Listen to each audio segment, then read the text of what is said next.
tout le monde. Ça me fait plaisir d'être ici pour vous accueillir à ce webinaire concernant les projets glissades de l'été. L'IACM est vraiment fière de tout ce qui se fait comme projet, particulièrement les projets glissades qui sont là depuis maintenant 3 années et qui donnent des résultats intéressants. Ce qui s'en vient pour l'IACM, c'est une partie de diffusion des projets que l'on a financés depuis 2020, incluant les projets glissades de l'été. Donc, on va regarder vraiment le nombre de projets, quel type de jeunes ça touche et tenter de voir les impacts de nos projets dans la région. Alors, le webinaire, on est heureux de voir qu'il y a tant de personnes qui sont inscrites parce qu'on pense que c'est important que vous compreniez bien toutes les exigences du ministère pour être en mesure de faire accepter ces projets-là par le ministère. Je vous rappelle, l'IACM recommande les projets, mais c'est le ministère qui les accepte. Et Manon a un souci de réviser les documents, de rendre les documents plus conviviaux. Puis on espère qu'avec ce webinaire-ci, ça va vous aider pour la préparation de vos projets. Alors, je cède toujours tout de suite la parole à Manon qui va poursuivre et moi, je vais intervenir un petit peu. Maintenant, c'est comme dans l'annonce, ça commence pour se dire quand est-ce que ça finit, là. Bien, Marie et moi, malheureusement, on va devoir vous quitter pour 11h25 à peu près parce qu'on a dû mettre une rencontre à 11h30. Voilà. Merci. Merci Chantal. Je voulais juste mentionner qu'on enregistre aussi le webinaire dans un objectif de rediffusion là, en différé pour ceux qui n'auront malheureusement pas pu se joindre à nous. Donc, si jamais ça vous indispose, ben, fermez votre caméra à ce moment-là, puis il n'y a aucun problème. Donc, on va poursuivre. Chantal, je te laisse déjà un peu la parole avec le déroulement, puis le premier point aussi qui est la mise en contexte. Effectivement. Alors, vous voyez le déroulement. Donc, la mise en contexte, on va en parler. La date de dépôt du projet, c'est important. C'est une date que l'on doit respecter, qui est le 1er mars au ministère. Donc, on va y revenir. Toute la partie d'admissibilité, comme je vous ai mentionné tantôt, autant au niveau de l'organisme qui dépose, du type de projet, comment on va faire la sélection de projet, l'aide financière et de votre côté, les documents qui sont requis. Alors, pour la mise en contexte, ben, le dépôt de projet pour les projets glissades, ça vient du fait qu'on a eu une entente sur 3 ans et dans cette entente-là étaient inclus les projets glissades. Donc, pour l'été 25, ce dépôt de projet-là, ça rentre dans l'année financière l'année prochaine, donc l'année 25-26. Maintenant, on vous mentionne la partie nouvelle de l'IACM. Ben, les nouvelles de l'IACM au niveau des projets glissades, il va y avoir un peu de changement de responsabilité au niveau de l'organisation et du soutien pour les projets. Alors, vous êtes peut-être au courant parce qu'on l'a annoncé. Manon a eu une belle promotion de direction adjointe. Donc, Marie va prendre la relève. Marie-Hippolyte va prendre la relève pour la gestion des projets, autant les projets glissades que les projets PSRE, vous soutenir comme responsable de projet et vous aider au niveau de la rédaction aux besoins et de la mise en œuvre par la suite. De mon côté, ben, je vous parle avec un peu de nostalgie et en même temps d'émotion parce que c'est probablement le dernier webinaire auquel je vais assister comme directrice générale. Alors, comme on vous a annoncé, personnellement, je vais quitter mes fonctions le 31 mars prochain et le processus de sélection est déjà en cours. Donc, ça fait des changements au niveau de l'IACM, mais c'est certain qu'on va être là pour vous soutenir, puis on développe nos expertises qui vont être des expertises transférables d'une personne de l'équipe à l'autre. Maintenant, le financement pour les projets PSRE, ça, on a alloué le financement pour les 2 prochaines années, donc 24, 25, 25, 26. Il y aura moins de dépôts de projets au niveau de ce type de projet-là. Et je vais laisser Manon peut-être parler du budget pour la glissade de l'été, mais vous avez à l'écran également les impacts recherchés et les jeunes qui sont ciblés par les projets glissades.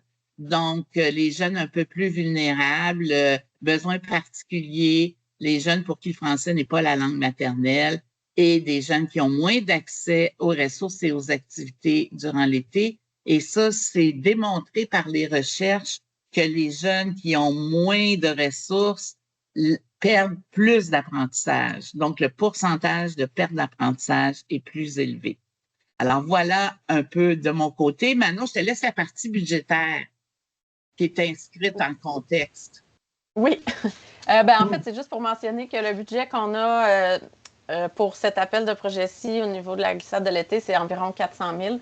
Donc, c'est à peu près le même montant qu'on a là, depuis les dernières années.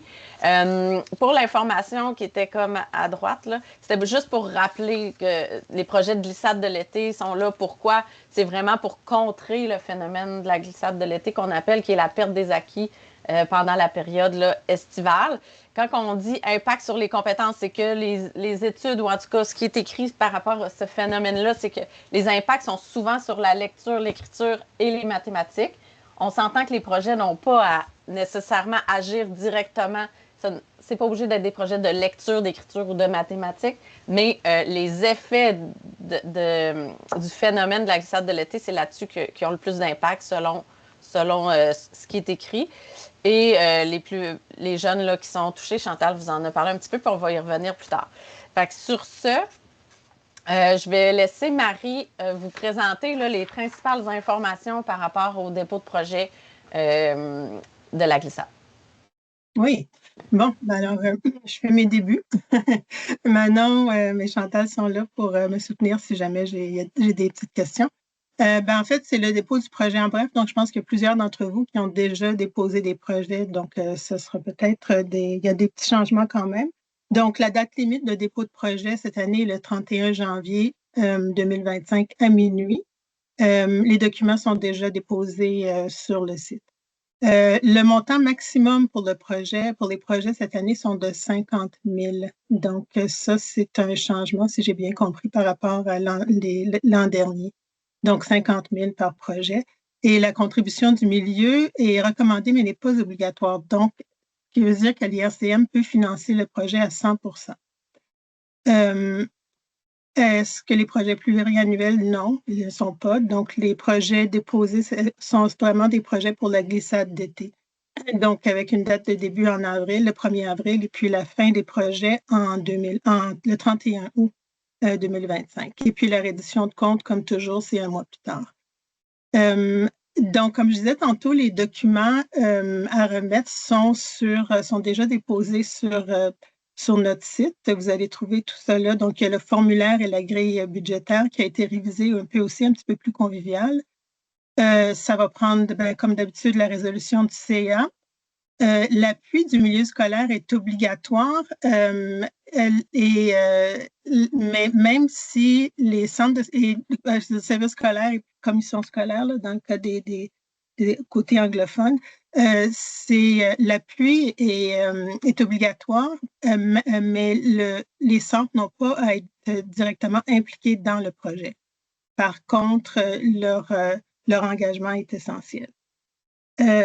Les lettres d'engagement sont facultatives, donc ils sont fortement recommandés et puis elles seront considérées à l'analyse du projet. Et là, il y a une nouvelle adresse qu'on a mis qui est l'adresse projet locaux à ircmontérégie.ca. Donc, c'est une nouvelle adresse qu'on a créée pour envoyer toutes vos demandes et les demandes que vous avez. C'est moi qui serai responsable de prendre ces demandes-là puis de vous répondre. Et puis, si au besoin, Manon va continuer pour un moment à s'occuper de tout ce qui est plus administratif et financier. Donc, je vais me référer à Manon, mais tout va venir dans ce nouveau courriel-là. Je vais prendre l'information, puis moi, j'irai vers les personnes concernées. Oui, Marie, si tu me permets, avant de passer à la diapo suivante, quand on parle de l'appui du milieu scolaire, juste pour préciser, parce que je sais que ça suscite des fois des questions, le milieu scolaire, ça peut être soit des écoles, des établissements d'enseignement supérieur, centre de service scolaire ou commission scolaire, comme Marie l'a dit, ils ne sont pas obligés d'être impliqués directement dans le projet. Ce n'est pas nécessairement une partie prenante, mais ils doivent être au courant et ils doivent appuyer le projet. Fait que ça, c'est la notion.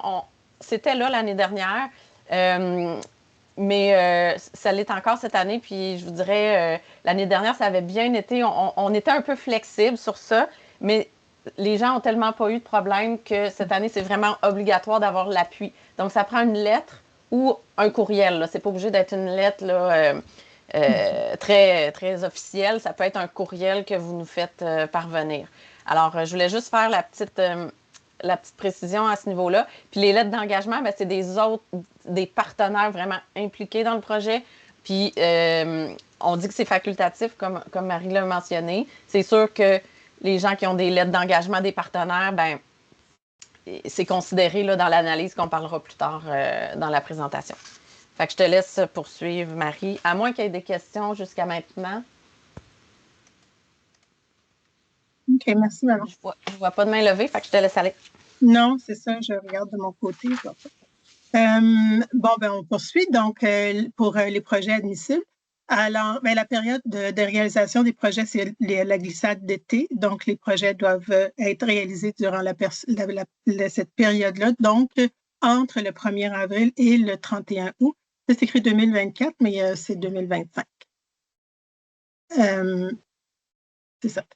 Bon, les jeunes ciblés, donc, ben, effectivement, c'est la glissade d'été, bon, c'est ce que c'est. Donc, les jeunes ciblés sont effectivement des jeunes de soit maternelle, comme c'est écrit maternelle complétée 4-5 ans, primaire ou secondaire. Par contre, c'est pas exclusivement à cette clientèle-là, ça peut déborder un peu. Donc, il peut y avoir aussi d'autres clientèles. Ces jeunes-là sont particulièrement ciblés, mais ça exclut pas qu'il y ait d'autres jeunes qui fassent partie du projet.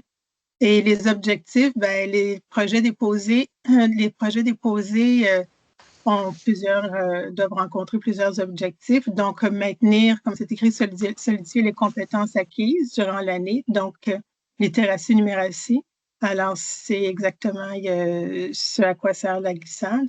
Donc, pour contrer la perte d'acquis, créer des interactions sociales positives, augmenter les habiletés sociales, favoriser une image positive de l'école, favoriser la diminution de l'anxiété face à la nouvelle année scolaire et puis aider les jeunes à mieux se connaître puis à développer le sens des responsabilités, augmenter la confiance en eux. Donc, ce sont les objectifs de la glissade. Alors, si les projets n'ont pas besoin de répondre à tout ça, mais à plusieurs de ces aspects-là.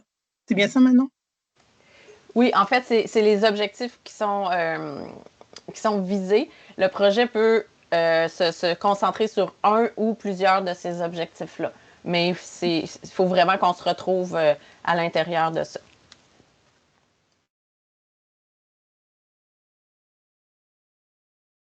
Donc, on continue avec les projets admissibles. Donc, les projets, ben, en fait, c'est tout à fait normal que les projets doivent être liés aux besoins de la région. Donc, dans toutes les régions, il y a soit par les TAM, soit les MRC. En fait, il y a des analyses ou des indicateurs dans toutes les régions qui peuvent orienter le projet. Ensuite, le projet doit se dérouler en dehors des heures d'enseignement. Donc, on dit que ça peut commencer au mois d'avril. Donc, effectivement, au mois d'avril, les enfants sont encore à l'école. Donc, il ne faut pas que les activités du projet soient prises dans les heures d'enseignement, durant les heures d'enseignement. Ensuite, ils doivent être convenus entre le milieu scolaire, c'est ça qu'on dit, le CSS ou les commissions scolaires. Donc, c'est comme Manon disait, donc on doit prendre en compte les besoins des élèves qui sont dans les milieux scolaires. Donc, les centres de services scolaires et les commissions scolaires doivent être en faveur du projet et vos projets doivent être confirmés, comme Manon le disait tout à l'heure, soit par une lettre d'appui ou par un courriel. Donc, ça peut être fait simplement par l'envoi d'un courriel. Ensuite, les besoins à prioriser sont des besoins qui sont ciblés par soit des tables de concertation, soit dans le milieu, vous êtes sur le terrain, vous connaissez les besoins du milieu. Donc, les jeunes issus de milieux défavorisés, les jeunes allophones ou les jeunes qui ont des besoins particuliers. Donc, le projet devra répondre à ça. Ensuite, ils doivent reposer sur des actions reconnues efficaces selon la recherche. Donc, selon les données probantes, nous, il y a la chance d'avoir à l'IRCM une collègue qui peut vous aider, qui peut vous orienter. C'est Chantal Pelletier. Certains d'entre vous la connaissez. Donc, je pourrais mettre tout à l'heure, quand j'aurai terminé, je pourrais mettre son adresse courriel dans notre conversation. Puis, où vous pouvez le retrouver aussi sur notre site, là, Chantal Pelletier. Et vous pouvez aussi envoyer vos demandes si vous avez des questions précises, puis moi, je pourrais les transférer à Chantal sur les données probantes. Donc, c'est très, très important. On a aussi des indicateurs par MRC, des fiches que Chantal présente d'ailleurs tous les mercredis. J'en profite pour faire une petite publicité. Les webinaires du mercredi, Chantal Pelletier présente les mercredis avec les indicateurs par région. Donc, vous pouvez aller sur notre site. Il y en a un aujourd'hui qui est, je ne sais pas lequel aujourd'hui. Est-ce que Manon, Chantal, vous savez lequel? Oui, c'est le Haut-Saint-Laurent. Ah, aujourd'hui, c'est le Haut-Saint-Laurent. Bon. Et puis, mais toute la liste est là sur notre site. Vous pouvez aller les voir. Puis, les webinaires sont aussi enregistrés. Puis ensuite, on les dépose. Donc, voilà. Et puis, ils doivent favoriser la mise en place de conditions facilitant la prise en charge d'activités par les participants et être susceptible d'améliorer le rendement scolaire et augmenter l'engagement et la participation dans sa réussite éducative. Donc, c'est un critère très, très, très, très important. Puis, c'est sûr que tout ce qui est là, ça sera analysé et ça fera aussi, faut prendre en compte quand on fait l'analyse des projets. Donc, c'est la raison pour laquelle on vous informe de ça. Et l'IRCM ne finance pas les projets dont les activités proposées sont uniquement pour des sorties. Et puis non plus les projets dont les activités sont strictement récréatives. Est-ce qu'il y a quelque chose à ajouter, Manon? Oui. Je veux juste revenir, vu que ça crée souvent des questionnements là, au niveau des actions reconnues efficaces et les données probantes, parce que dans le formulaire qu'on va voir d'ailleurs tantôt un peu plus en détail, on demande des références de données probantes. Fait que, comme Marie vous l'a expliqué, on a Chantal qui peut vous aider si vous avez de la difficulté à trouver des références en lien avec votre projet. Ça, c'est une chose. Mais en fait, pourquoi qu'on demande ça? C'est que c'est important d'appuyer vos actions. En fait, c'est de dire, moi, je choisis de faire telles activités, telle action pour atteindre mon objectif. Puis, c'est démontrer que si je fais ça, ben ça l'amène tel type d'impact ou de résultat. Fait que c'est un peu ça qu'on veut voir. Puis, c'est une cohérence, en fait, entre le choix des activités et les objectifs que vous visez. Fait que c'est juste ça, la petite précision que je voulais amener. Juste avant de passer aux dépenses, Marie, je vais te ramener... oh mon Dieu, ça va être long comme ça.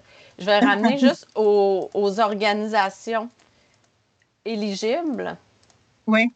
Qui étaient juste ici. Fait que si on peut juste rementionner là, quelles sont les organisations qui peuvent déposer des projets. Ah, OK. Oui, bon, parfois les organisations, donc les OBNL légalement constituées offrant des activités dans le domaine de l'éducation, évidemment.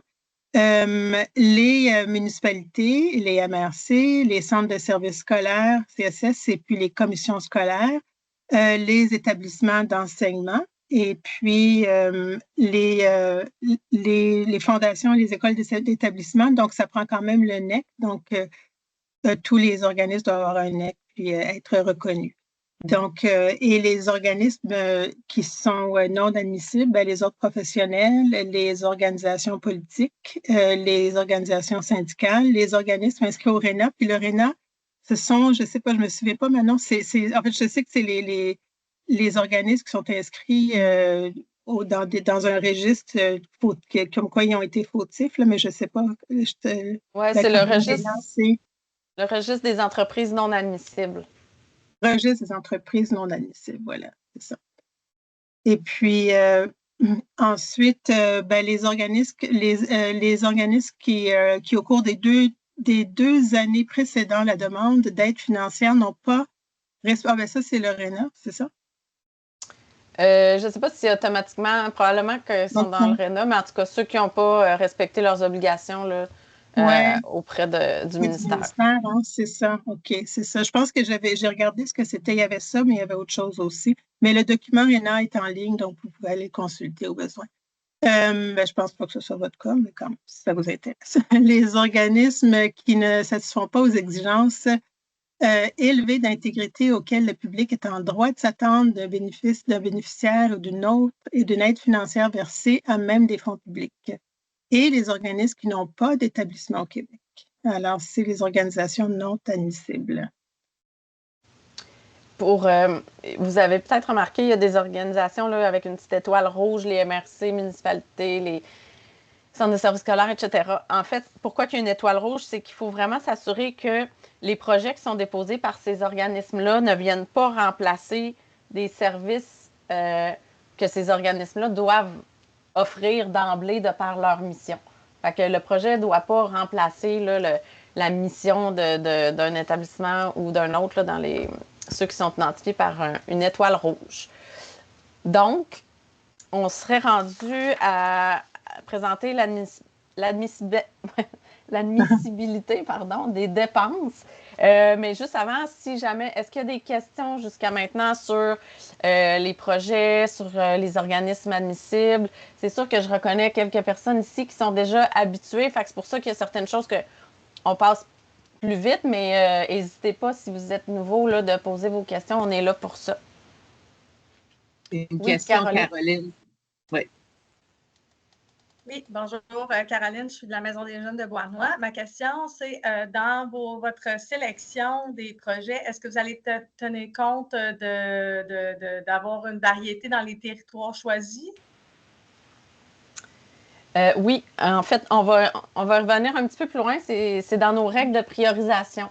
Fait que c'est sûr que au final, là, quand on a le portrait un peu de ce qu'on a reçu et de ce qu'on est prêt à recommander, bien, on va regarder, tu sais, admettons qu'il y a un territoire qui dépose 11 projets, puis qu'il y en a un qui en dépose un, même si sa cote est peut-être un peu plus faible que certains, bien, tu sais, on va probablement prioriser le territoire où il y a juste un projet, puis qu'on va en enlever dans celui qui en aurait plusieurs.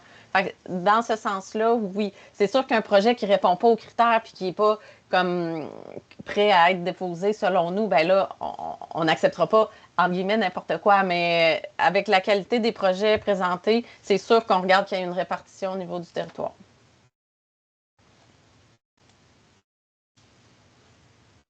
Merci. Bienvenue. N'hésitez pas, hein, s'il y a des questions au fur et à mesure, il n'y a aucun problème. Puis je vais laisser, sinon, la parole à Chantal pour parler un peu des dépenses qui sont admissibles et non admissibles. Merci, Manon. Alors, effectivement, vous allez voir tantôt la partie budgétaire, donc les dépenses admissibles et puis que l'on retrouve en majeure partie du budget, là, entre autres les salaires et avantages sociaux des employés affectés au projet.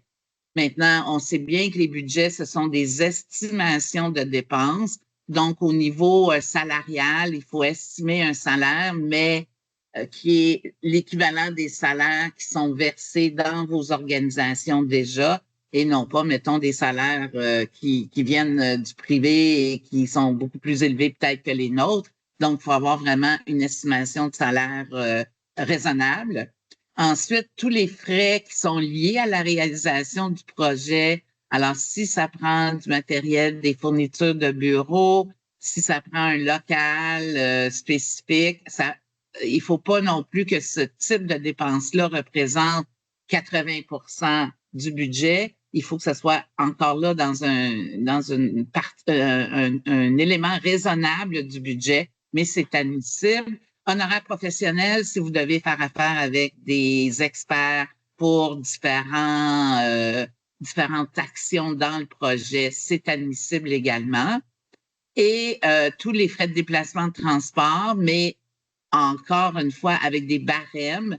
Et les barèmes, c'est les barèmes qui sont en vigueur au sein de la fonction publique du Québec. Ça, c'est au niveau des frais de déplacement, le taux remboursé par kilomètre. Et aussi, il faut donner la preuve, il faut que vous ayez la preuve, pas nécessairement nous la retourner, mais que vous soyez en mesure de justifier le nombre de kilomètres d'un endroit à un autre, avec les cartes et avec le nombre de kilomètres qui sont vérifiés. Maintenant, ce qui n'est pas admissible, ben, c'est sûr qu'on ne veut pas de dédoublement. Le ministère ne veut pas de dédoublement au niveau des heures. Quand on dit qu'il ne faut pas que ça dépasse il faut pas que ça soit à l'intérieur des 25 heures d'enseignement, mais il ne veut pas non plus avoir des dépenses réclamées qu'il finance déjà. Donc, il faut être vigilant à ce niveau-là. Et on parle d'un projet, donc évidemment, ce sont les dépenses reliées au projet qui sont admissibles. Toute autre dépense ne le sont pas. Et s'il y a une personne attitrée au projet, son salaire, la partie du salaire associé au projet est admissible, mais si cet employé-là fait d'autres tâches à part le projet, cette fraction du salaire-là ne l'est pas. Ensuite, ben, justement, en dépenses courantes et en frais de fonctionnement, c'en est un exemple, un employé qui travaille sur le projet, mais qui travaille aussi au fonctionnement, c'est seulement la partie salariale du projet qui est admissible. On n'a pas de possibilité de réclamer des dépenses au niveau investissement, donc soit achat ou construction d'un immeuble ou construction d'une dépendance. On a déjà eu des gens qui demandaient de la construction je ne me souviens plus exactement, là, mais on ne peut pas financer ça. Puis tout ce qui a trait à rénovation de locaux, donc amélioration des locaux non plus. Puis, si c'est un demandeur qui est admissible aux entités inscrites au RENA, bien, comme on a dit tantôt, ce n'est pas admissible, donc les paiements qui doivent être faits à un demandeur ne le sont pas non plus. Toute la partie des salaires du personnel, donc ça revient à dire la partie des dépenses qui sont liées au fonctionnement.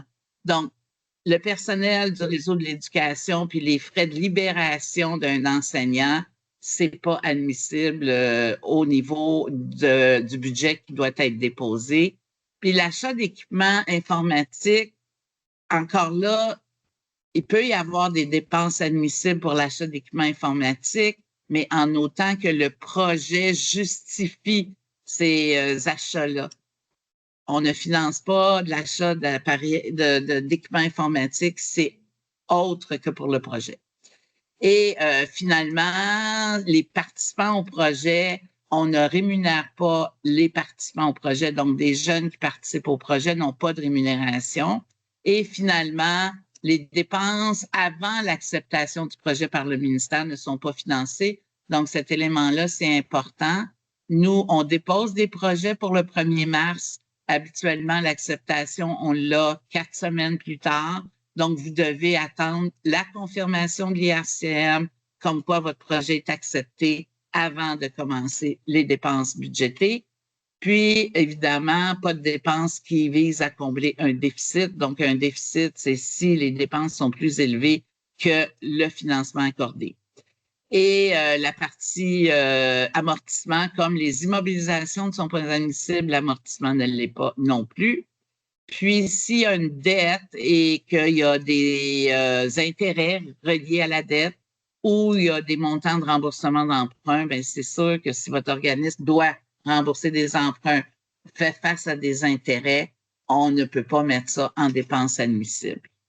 Et donc, toute autre dépense qu'on n'a pas précisée en dépenses admissibles, mais dans le fond, c'est tout ce qui a trait au projet, au niveau ressources humaines, au niveau fourniture, au niveau déplacement, c'est admissible.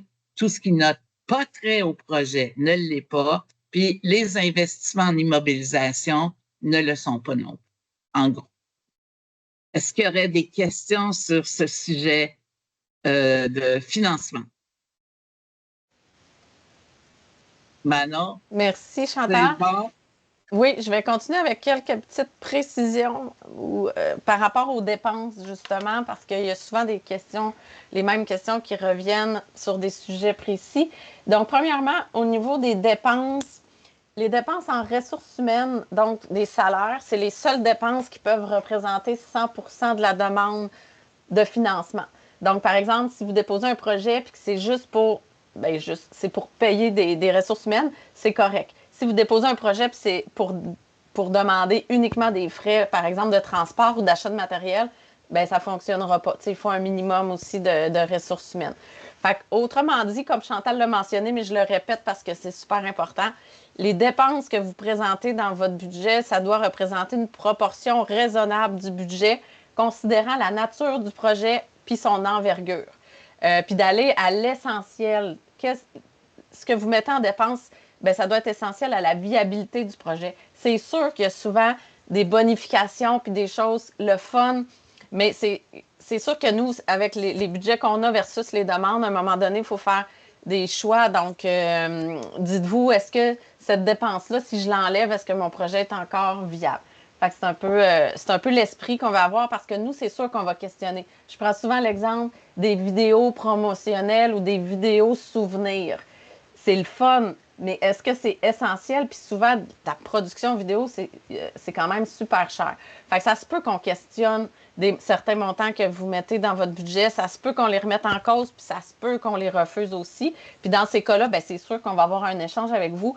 Puis probablement qu'on va vous proposer un nouveau budget avec soit en enlevant complètement la dépense ou en la diminuant, ou etc. Ça n'arrive pas souvent, mais ça peut arriver. Fait que j'aime mieux le mentionner pour pas que vous soyez surpris. Je vois une main levée. Anne-Marie. Bonjour, Anne-Marie. Ça va bien? Salut, j'avais mon caméra fermée. En fait, c'est un questionnement parce que là, je viens d'entendre le local.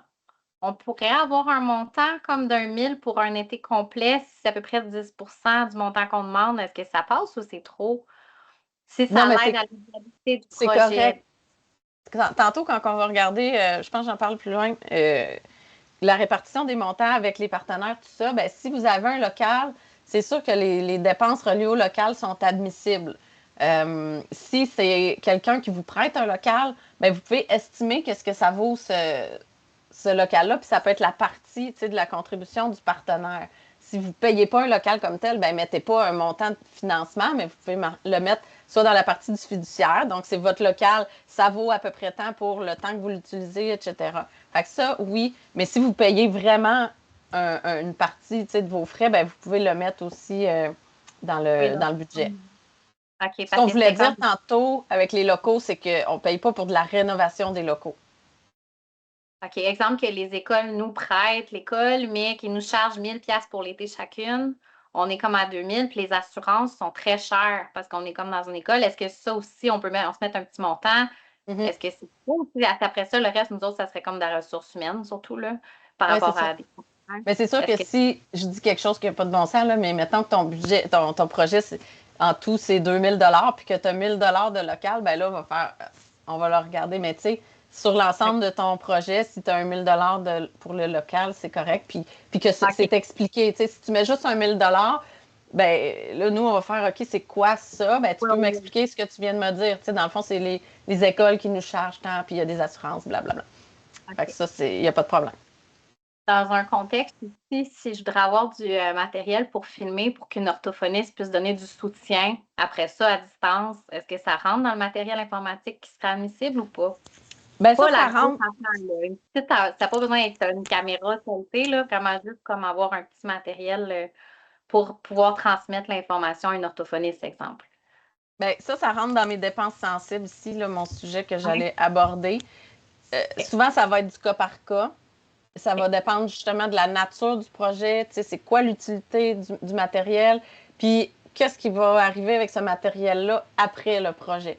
Fait que, tu sais, il faut que tout ça soit comme super bien expliqué. Puis encore là, ça se peut qu'on pose des questions, puis qu'on remette en question, mais puis, tu sais, au bout de la ligne, peut-être qu'il va être accepté, peut-être pas. C'est pour ça que je dis que c'est du cas par cas, ça dépend vraiment. Mais c'est dans les dépenses sensibles. Puis si je poursuis avec ça, puis tu me diras après si je réponds bien à ta question. Tu sais, les achats d'équipements, ça rentre là-dedans. Ordinateur, équipement audiovisuel, micro. Bien, dites-vous qu'à minute que vous mettez ça, mettez de l'information alentour, puis le pourquoi du quoi, parce que c'est sûr que c'est des dépenses qui vont accrocher notre œil. Même chose, l'achat de nourriture. Tu sais, vous faites des activités, puis bon, il y a une petite collation, c'est correct. Mais si la majorité de vos coûts, c'est pour de la nourriture, là, ça se peut que qu'on revienne puis qu'on discute un petit peu là, de la répartition du budget par rapport à ça. Production vidéo, j'en ai parlé. Fait que c'est la même chose. Ça peut être comme très pertinent dans le cadre du projet, comme peut-être pas. Fait que c'est vraiment du cas par cas. Frais de déplacement puis de transport, c'est accepté. Mais encore là, si on voit que c'est comme 50% de votre projet, c'est du transport, ben là, on va regarder, tu sais, c'est quoi qui vient justifier ça. Puis au niveau du déplacement puis du transport, comme Chantal le disait tantôt, mettez de l'information. Tu sais, grosso modo, vous estimez à combien de kilomètres, c'est quoi le taux de remboursement par kilomètre, c'est quoi le déplacement, grosso modo? C'est mon intervenant qui va dans les écoles ou c'est tel autre truc? Fait que mettez de l'information parce que sinon, un frais de transport mis comme ça, des fois, on a beau lire la description du projet, des fois, c'est pas évident. Formation, ben c'est sûr que les frais de formation, le but premier des projets, c'est pas de former des intervenants, c'est vraiment les activités directement offertes aux jeunes, mais il peut y avoir des fois des formations essentielles ou quelque chose qui est complémentaire. Donc, encore là, ce sera du cas par cas, puis je vous dis pas, tout ce qui est là, c'est pas automatiquement refusé, c'est comme on jase puis on regarde le contexte. L'achat de mobilier, par contre, ça, c'est refusé d'emblée. Tu sais, acheter des tables, des chaises, puis des trucs comme ça fait pas partie là, des dépenses qui sont généralement admissibles. L'achat de matériel, là, si je reviens là-dessus, pour offrir en cadeau. Ça revient souvent. Fait encore là, ça va être du cas par cas, mais je vous dirais, tu sais, offrir un cadeau, à un moment donné, ça devient, puis ça prend beaucoup de place. Fait qu'il faut que ce soit hyper relié avec le projet, puis le matériel que vous achetez aussi. Fait que... Fait qu'encore là, ça va dépendre là, du contexte, puis on peut revenir à échanger avec vous par rapport à ça. Mais de moins en moins, on va accepter là, des dépenses très importantes pour offrir un cadeau. Ce qui est refusé d'emblée aussi, puis ça, c'est vraiment par le programme du ministère, c'est les prix, récompenses, tirages. Mais il n'y a rien qui vous empêche d'approcher un partenaire ou d'avoir ces prix-là ou ces récompenses-là en commandite ou que ça vienne d'un autre partenaire. Vous avez le droit d'avoir des prix et tout ça dans le cadre de votre projet, mais ça ne sera pas financé directement par l'IRCN. Puis un autre qui n'est pas là, mais qu'on a ajouté, c'est dans le guide, c'est juste que j'ai oublié de le rajouter sur ma diapo, c'est l'embauche de fournisseurs externes. Fait encore là, si votre projet, c'est 100% embaucher des fournisseurs pour offrir un service, ça se peut qu'on questionne.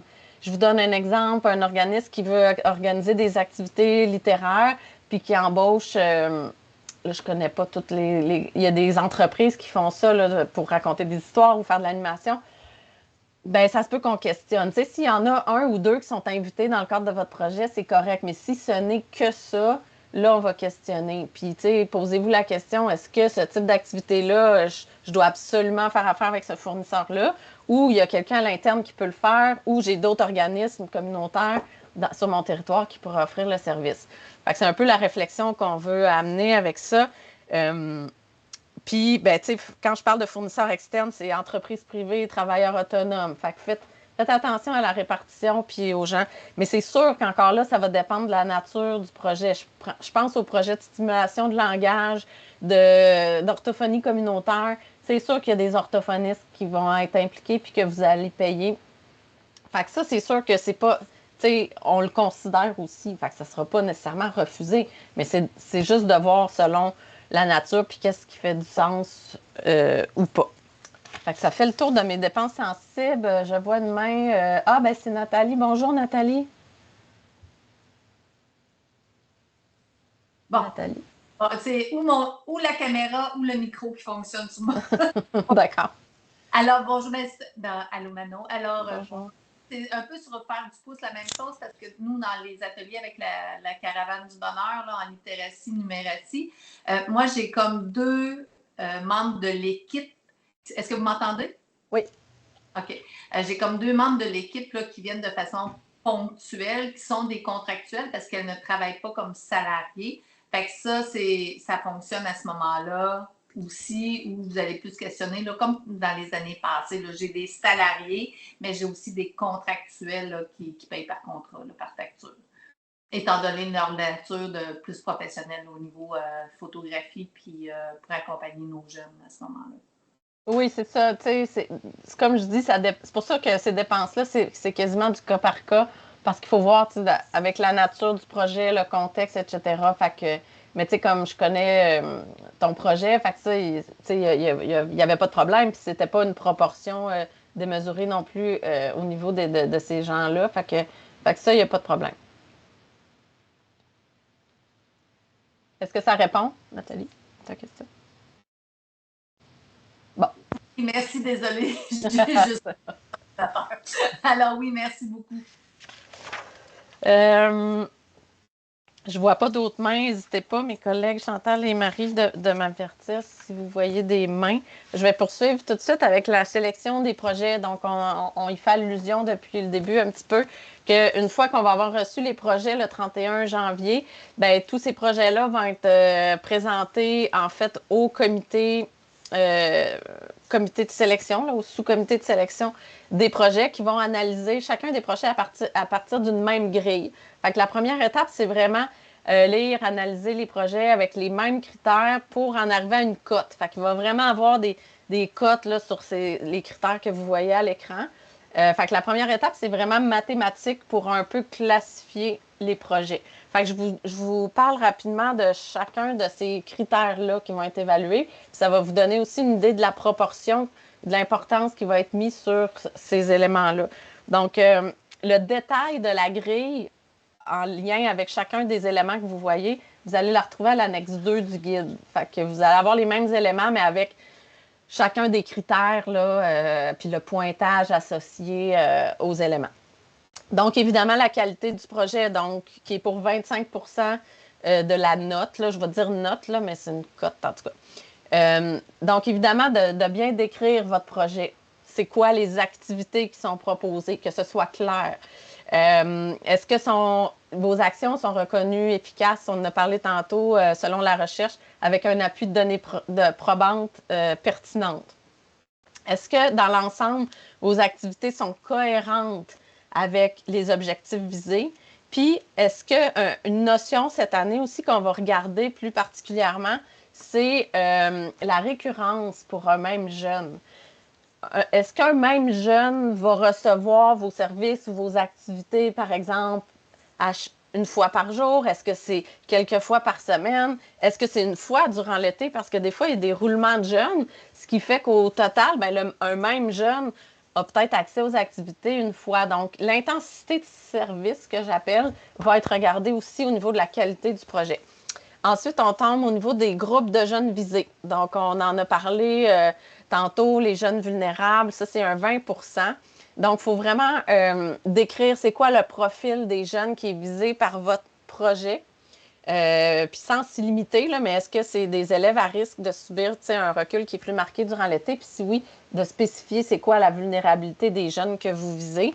Puis encore, très important, c'est comment vous allez les atteindre, ces jeunes-là? Comment vous allez aller les chercher? Est-ce que vous avez des références des écoles ou d'autres organismes? Est-ce que vous devez faire de la promotion? Puis si oui, bien, de quelle façon vous allez la faire? Avec quels moyens? Donc ça, c'est super important de dire comment vous allez aller chercher les jeunes. Le niveau de collaboration, donc tout ce qui est partenariat, 25 là aussi. Donc, tantôt, on parlait du lien avec le scolaire. Le lien, l'appui du milieu scolaire, là, ça fait que votre projet, il est accepté ou il est pas accepté. Si vous n'avez pas de l'appui du scolaire, c'est sûr qu'on ne l'accepte pas, il ne se rendra même pas à l'analyse de votre projet. Mais ceci étant dit, après ça, ben, c'est qui les partenaires que vous avez avec vous? C'est quoi leur contribution? Bien là, c'est important de bien expliquer le rôle de chacun.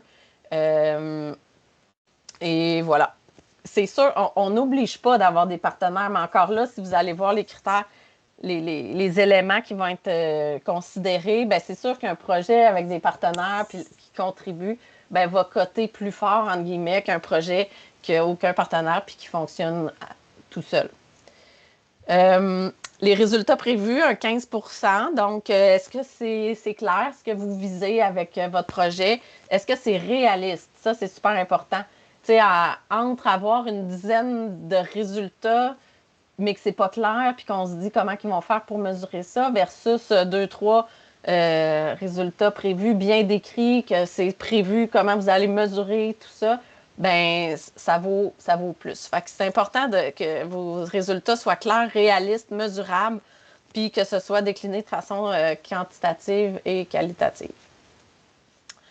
Enfin, puis tu sais, c'est un 15 %. Fait qu'on est conscient là, que vous n'êtes pas des spécialistes de l'évaluation de projet, mais tu sais, il peut y avoir quand même un minimum.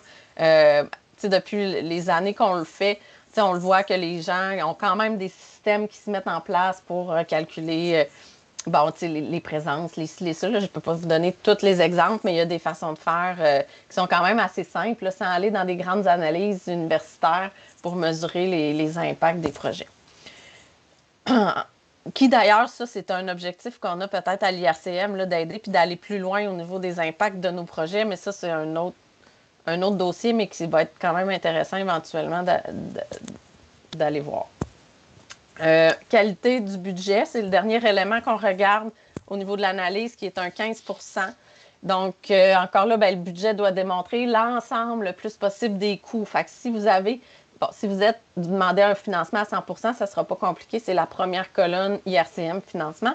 Mais aussitôt que vous avez des contributions de vous-même en tant que fiduciaire ou de vos partenaires, essayez de les mettre dans l'ensemble de votre budget. Fait que ça donne vraiment une image complète du budget, puis de la contribution de chacun.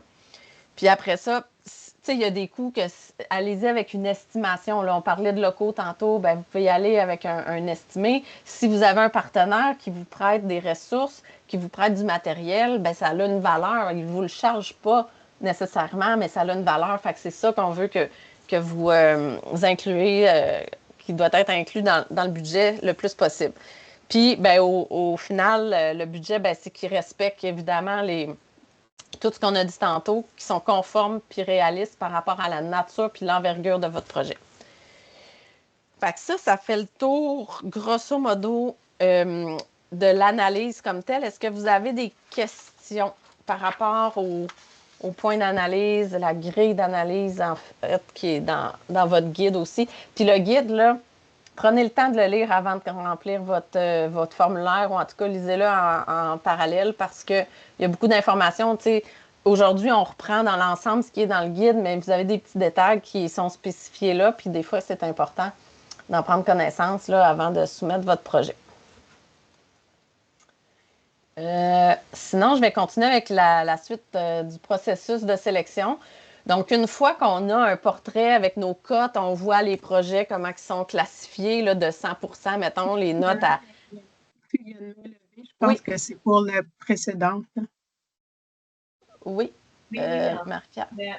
En fait, c'est une question sur la collaboration et un peu sur les budgets.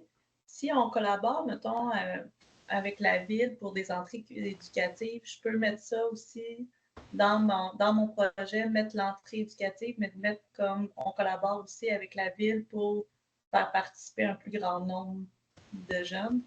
Oui. Oui, puis la municipalité va être à ce moment-là inscrite dans votre formulaire. On va le voir tantôt comme partenaire. Puis ça va être de préciser c'est quoi leur rôle dans le projet, dans le fond. Puis là, vous venez préciser qu'est-ce qu'ils font. Puis c'est un peu ça qu'ils viennent confirmer dans leur lettre d'engagement. C'est un peu ça le but. Dans votre formulaire, vous dites on aurait tel partenaire qui ferait tel truc. Puis le partenaire va confirmer ça par sa lettre d'engagement. Il va dire oui, on a pris connaissance du projet, puis nous, on est prêt à contribuer de telle façon. Puis on a un exemple d'ailleurs qui est sur notre site Internet de lettre d'engagement. Tu sais, des fois, on ne veut pas réinventer la roue. Fait que vous pouvez prendre le modèle qui est là, puis le partenaire, ou même vous pouvez le pré-compléter, puis votre partenaire va le signer à ce moment-là. Puis je le rentre dans les honoraires professionnels. Oui. OK, c'est bon. Merci.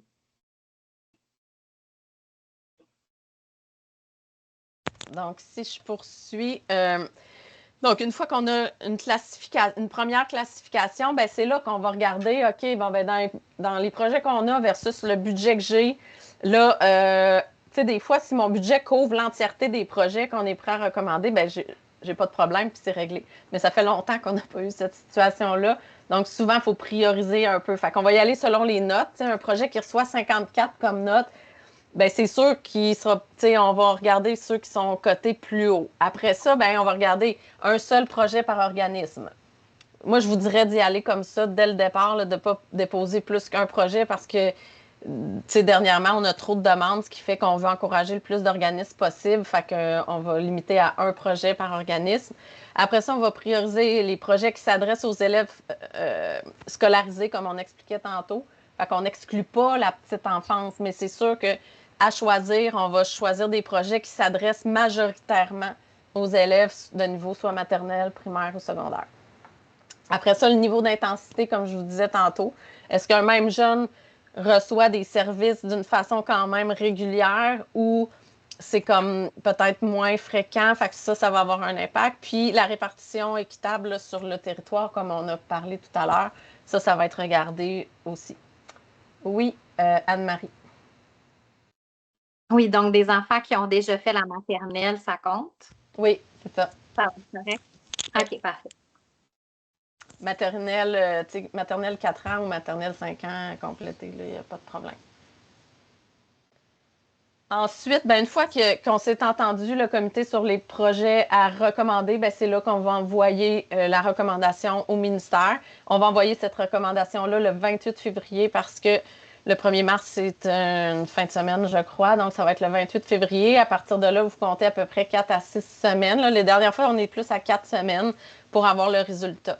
Les projets qui vont avoir été recommandés, vous allez recevoir un courriel qui vous confirme que votre projet a été recommandé, qu'on est en attente de l'approbation finale.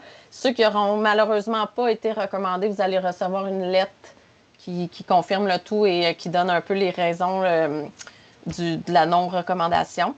Puis une fois qu'on a l'approbation du ministère, ben là, on va produire les conventions d'aide financière plus officielles avec les signatures, tout ça, puis qui va engendrer les premiers paiements là, qu'on va payer. Au niveau de la glissade d'été, on continue avec un premier versement de 75 du montant global, puis le dernier 25 maximum à la fin du projet là, avec la reddition de compte. Fait que ça fait le tour. Ça fait le tour du processus de sélection.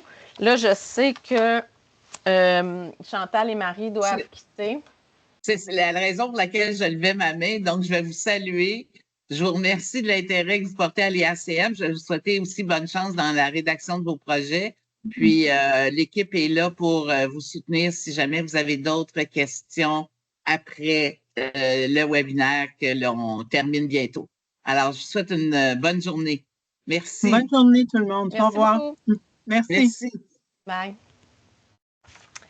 Dans le fond, ce qui reste à voir, on va faire le tour des documents requis. Je vais vous les énumérer. Puis ensuite, je vais faire le tour du formulaire puis du budget, de la grille à compléter pour le budget. Fait que vous pourrez voir concrètement. C'est sûr, je vais y aller quand même assez rapidement, mais c'est sûr, si vous avez des questions après, d'écrire là, à notre adresse projets locaux. Ça va nous faire plaisir de répondre à vos questions. Donc, les documents requis, c'est le formulaire de dépôt et grille budgétaire. Fait que la différence cette année, c'est que comme les projets PSRE, on a un seul formulaire qui est un formulaire Excel. Puis vous allez avoir 2 onglets dans ce formulaire-là. Un onglet qui est le formulaire comme tel, puis l'autre onglet qui est le budget. Fait que c'est vraiment ce fichier-là qui est à transmettre, idéalement dans son format original. Si vous voulez envoyer une version, exemple PDF avec les signatures, c'est correct, mais pour nous, là, la version Excel avec vous avez coché comme quoi que vous signez le document, c'est parfait. La résolution du CA qui donne l'autorisation de la personne qui dépose le projet de le faire, puis de signer tous les documents qui vont avoir requis là, suite à l'acceptation du projet. Faut que vous envoyiez aussi le courriel ou la lettre d'appui du milieu scolaire dont on parle depuis tantôt, qui est obligatoire. Fait que ça, il faut l'envoyer lors du dépôt de projet. Même chose pour les lettres d'engagement, si vous en avez, idéalement lors du dépôt de projet, parce que ça va être considéré lors de l'analyse. Fait qu'il faut avoir tout ça avant que les projets soient analysés. Comme ma collègue Marie l'a mentionné, les documents sont déjà disponibles sur le site Internet. Le dépôt, c'est encore là, le 31 janvier à minuit. Puis la différence cette année, c'est important, c'est d'envoyer vos projets à l'adresse projetslocaux irc-montérégie.ca. Donc, et non pas à l'adresse spécifique qui soit la mienne ou Marie, mais vraiment à l'adresse projets locaux. Puis, à titre informatif, là, les projets qui vont être retenus, bien, il y a une reddition de compte qui va être demandée pour le 30 septembre. Puis c'est un rapport d'activité, un rapport financier. Puis on vise à mettre les rapports de reddition de compte là, le plus tôt possible. J'aimerais ça les mettre avant les fêtes. Fait que ça donne une idée aux gens qu'est-ce qui est demandé en reddition de compte. Fait que ça peut un peu... vous pouvez y réfléchir là, même pendant le projet pour savoir quoi rapporter à ce moment-là au niveau de la reddition de compte. Fait que je vais passer directement à la présentation du formulaire. Est-ce que vous voyez bien? Oui. D'accord. Alors, je vais commencer par le début. Fait que vous voyez, je suis dans le premier onglet qui s'appelle Formulaire. Je vais grossir un petit peu. Je suis dans mon onglet Formulaire. Fait que, à ce moment-là, vous avez différentes sections. Fait qu'on commence avec l'organisme fiduciaire, qui est l'organisme qui dépose officiellement le projet. Donc, ça, c'est les informations traditionnelles, là, le nom, l'adresse, le NEC, etc., le territoire couvert. Ensuite, on a la personne responsable, donc qui est responsable du projet au niveau du fiduciaire, qui a l'autorité de signer. Fait que ça, c'est le signataire désigné. Fait que c'est cette personne-là pour qui on doit avoir une résolution de l'organisme. Puis ensuite, c'est les coordonnées du responsable de projet. Donc, concrètement, sur le terrain, l'évolution puis le suivi du projet, c'est qui? Ça peut être la même personne. Souvent, des fois, c'est la même personne, mais des fois, ce n'est pas le cas. Fait que de nous indiquer là, les deux personnes responsables ici.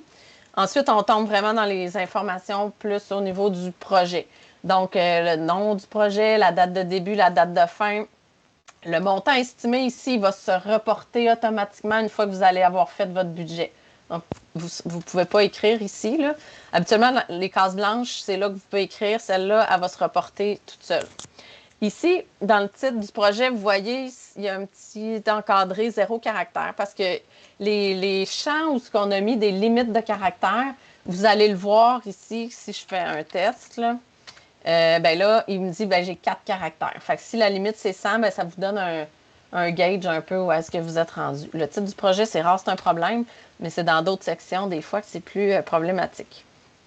Ensuite, la description sommaire du projet, donc identifier les déterminants que vous ciblez. On vous indiquer les objectifs. On a parlé tantôt au début des objectifs visés par la glissade de l'été. Bon, ben c'est lequel là-dedans que votre projet va viser plus spécifiquement? C'est n'est-tu un ou plusieurs? Ici, c'est ici que vous pouvez, décrire de façon... On vise à avoir un résumé du projet, mais assez... Pas trop détaillé, mais quand même assez spécifique, qui va clairement identifier les activités. Puis c'est là quand vous avez un 1300 caractères exigés, puis quand vous allez écrire, là, une fois que vous sortez, bien, il va vous dire vous êtes rendu à combien de caractères. Puis nous, ben, c'est sûr qu'on extrait beaucoup d'informations à partir de vos formulaires, que ce soit pour faire des fiches de projet ou des statistiques. Fait que c'est pour ça qu'on met certaines limitations, parce qu'après ça, des fois, c'est difficile à traiter. Puis on veut quand même que les descriptions soient concises. Les activités prévues, bon, ben c'est plus ici. Ici, c'est une description générale de votre projet. Puis ici, vous allez aller dans les activités spécifiques. Ensuite, c'est qui les personnes responsables des jeunes et des activités? Donc, de venir préciser cette information-là. Horaire et fréquence des activités. Tantôt, je parlais d'intensité. Fait que c'est un peu ici que vous allez venir cocher vos activités. Ils se donnent quand? C'est du quotidien, mensuel, etc.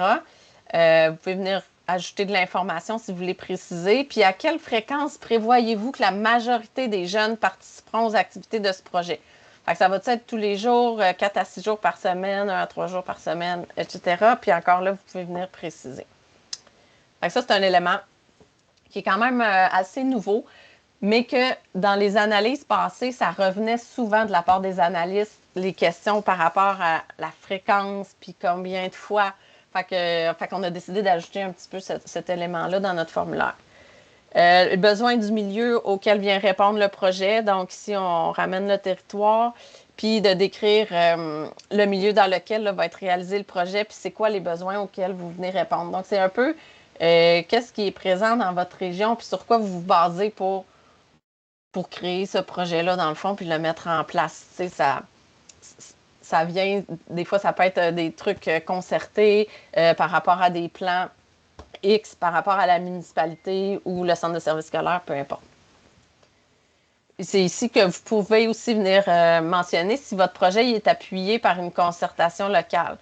Fait que ici, c'est oui-non, puis après ça, vous pouvez venir identifier. Fait que quand on parle de projet concerté ou en partenariat, ben, en ayant un projet qu'on sait qu'une concertation approuve, c'est que ça n'a pas été décidé dans un coin tout seul. C'est qu'il y a plusieurs acteurs qui sont au courant, puis qui sont d'accord, puis qui considèrent que ce projet-là va apporter un plus à la population ou aux jeunes qui sont visés.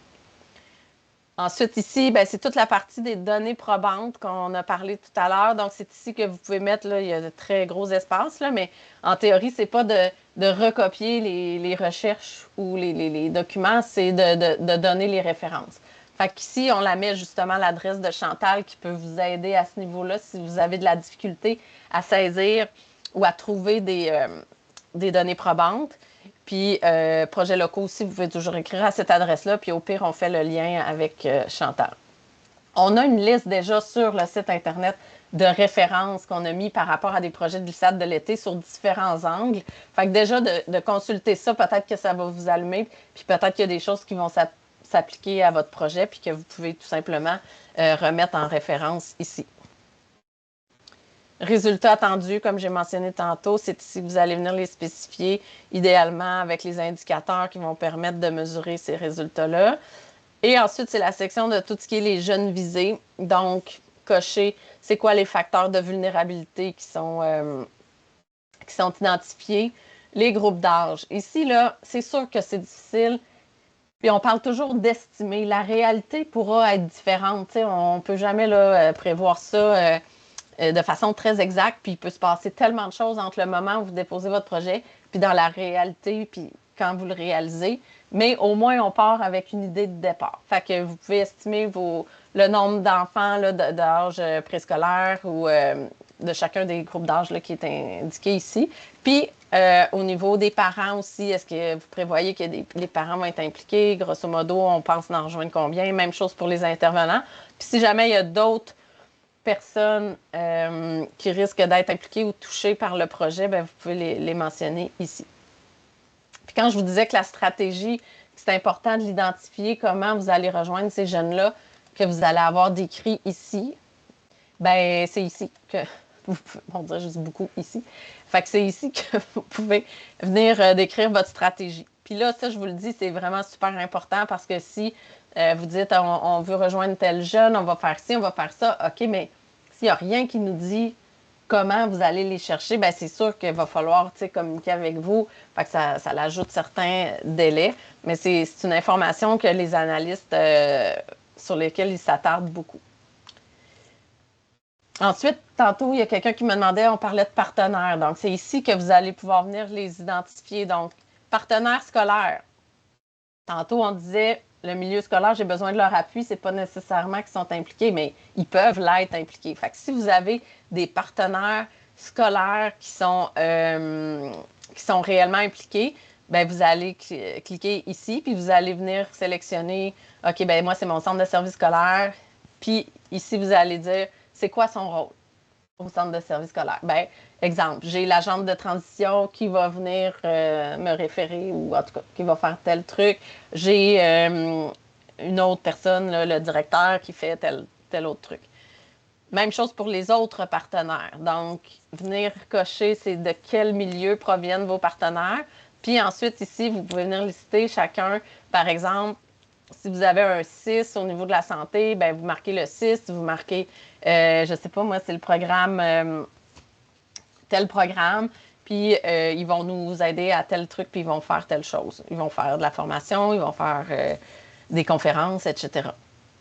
Fait que c'est tout ici que vous allez venir décrire ça. Puis après, bien là, c'est un rappel avec les signatures des documents à transmettre, donc cocher pour être certain que vous n'oubliez rien.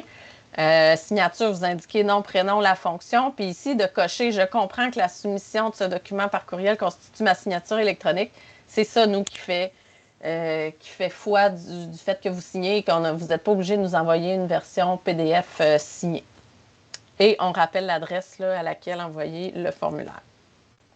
Est-ce qu'il y a des questions par rapport au formulaire comme tel? Là, c'est sûr que c'est rapide, mais comme je vous disais, quand vous allez être rendu là à rédiger, à mettre vos choses, il y a peut-être des questions qui vont vous venir, puis c'est là que n'hésitez pas à écrire à l'adresse projet. On est là pour ça, pour répondre à vos questions. C'est principalement ma collègue Marie qui va vous revenir, mais comme on disait, on est en transition, fait que je vais être là beaucoup aussi pour la soutenir là, s'il y a des choses plus particulières ou qui lui échappent. Sinon, je vais aller du côté du budget. Notre grille de budget n'a pas vraiment changé là, depuis les dernières années. Ça se ressemble toujours. Là. C'est pas sorcier. Dans le fond, c'est qu'on a ici une colonne financement IRCM. Fait que ça, le total de cette colonne-là, si je vais en bas, le total incluant les frais de gestion, c'est ça qui va se rapporter dans votre formulaire, puis c'est ça le montant de votre demande de financement. Le total ici du projet, c'est le total financement, organisme fiduciaire puis contribution des partenaires. Tu sais, c'est là qu'on voit l'ensemble. Mais le montant financé, c'est votre première colonne. Fait que, dans le fond, à gauche, on trouve tous les postes de dépenses là, au niveau ressources humaines, qu'est-ce que vous avez au niveau des fournitures de bureau, etc. Puis là, vous n'êtes pas obligé d'avoir des affaires à chaque section, mais on l'a réparti comme ça. Puis vous voyez, vous avez quand même un certain espace. Fait que vous pouvez, tu sais, mettons, je prends l'exemple des salaires, bien, vous pouvez marquer, tu sais, une intervenante à tant d'heures par semaine, à tel taux horaire. Fait que déjà, on a comme l'information au lieu d'avoir juste un chiffre comme ça. Puis si vous n'avez pas assez de place sur cette ligne-là à gauche, bien, allez dans les commentaires puis venez préciser s'il y a d'autres informations à ajouter. Fait que ça, là, gênez-vous pas pour en mettre des commentaires. Plus il y en a, mieux c'est. Il ne faut pas tomber dans l'exagération, mais c'est sûr que plus vous venez justifier vos chiffres pour qu'on les comprenne, bien, ça occasionne moins de questions. Puis ça va mieux au niveau aussi de l'analyse. Fait que la deuxième colonne, c'est pour l'organisme fiduciaire. Donc, l'organisme qui dépose officiellement le projet, si elle contribue de façon concrète, soit financièrement ou par du prêt de matériel, de ressources quelconques, vous pouvez venir estimer ici les montants. Puis au niveau des partenaires, la même chose. Si je descends à la fin, évidemment, là, vous allez avoir vos sous-totaux qui vont se calculer tout seuls et votre sous-total. Puis le sous-total ici, là, à la ligne 66, c'est sur ça que va se calculer les frais de gestion. Fait que c'est un maximum de 15 %. Fait que, là, mettons, là, je vais faire un chiffre. Fait que si, mettons, votre projet, au total, vous demandez un financement de 30 000, bien, vous avez le droit, voyez-vous, en rouge, il va vous calculer automatiquement 15 % du 30 000, ça donne 4 500. Fait que ça, c'est votre montant maximum. Si vous mettez, exemple, 4 000, bien, il va vous laisser passer, puis là, votre montant total, c'est vraiment 34 000 que vous demandez en financement. Si vous essayez de mettre un 6 000, il ne voudra pas, il va vous mettre un message d'erreur parce que vous dépassez le 4 500. Fait que ça, c'est bien important. Puis les frais de gestion, je vais juste vous le mentionner là, parce que je ne l'ai pas écrit ici, mais c'est tout ce qui couvre le temps, par exemple, pour la comptabilité du projet, de remplir les papiers, de faire la reddition de compte à la fin. C'est tout du temps que vous pouvez mettre en frais de gestion. Mais il faut faire attention de ne pas mettre des frais, par exemple, de salaire d'une direction générale, que ça fait partie de ses tâches à la direction générale de faire les trucs que vous mentionnez là. C'est parce que je n'ai pas un exemple concret, mais on a vu ça l'année passée, là, des gens qui mettaient des salaires de direction générale, mais ça fait partie de leur travail, là, ça faisait partie de leur travail, les tâches qu'ils nous mettaient là.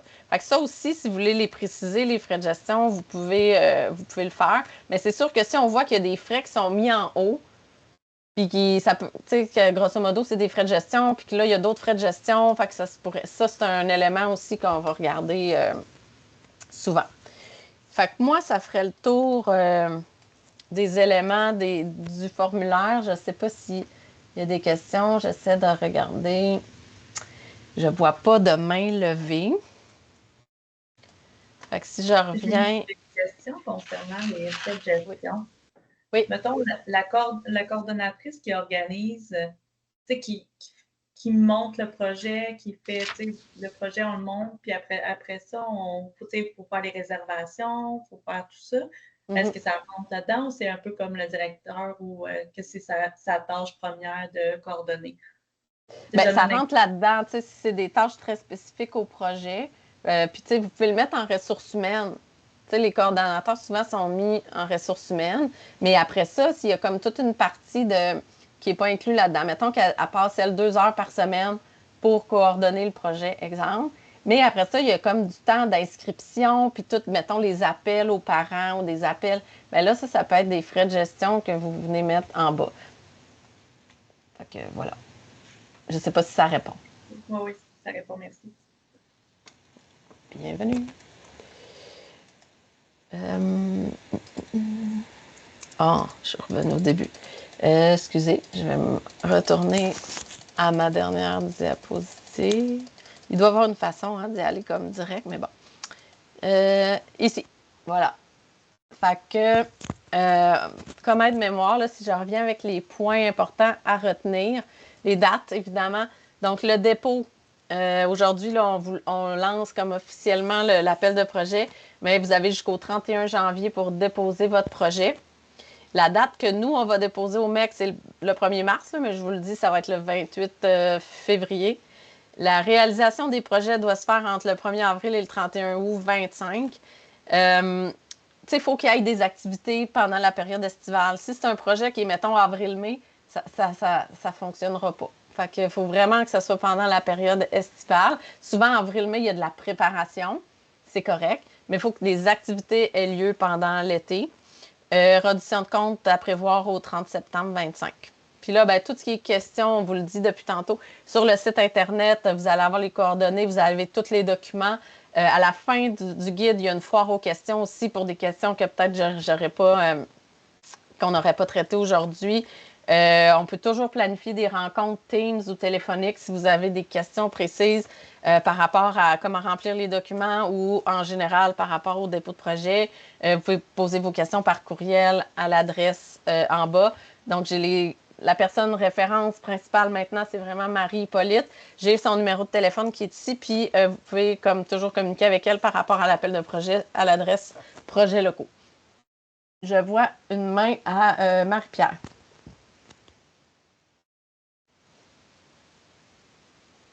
C'est une vieille main, je m'excuse. Ah, bon. Bien, il n'y a pas de problème. Fait que moi, ça fait le tour pas mal de ce qu'on voulait vous présenter aujourd'hui. Fait que tout ce que je peux vous dire, c'est n'hésitez pas si vous avez des questions. Restez pas bloqué sur quelque chose ou d'aller dans quelque chose que vous n'êtes pas sûr, puis finalement que ça va comme nuire à votre projet plutôt que de l'aider. Fait que venez chercher l'information, là, on est là pour ça. Alors, si vous n'avez pas d'autres questions, moi, je vous remercie de votre présence, de votre participation. Au plaisir là, de lire et de voir vos projets. Et voilà. Sur ça, je vous souhaite il est moins quart. Un bon appétit. Puis, n'hésitez pas s'il y a quoi que ce soit. Bonne journée. Merci beaucoup. Bonne journée. Bienvenue. Merci, bonne journée. Merci. Bye. Bye.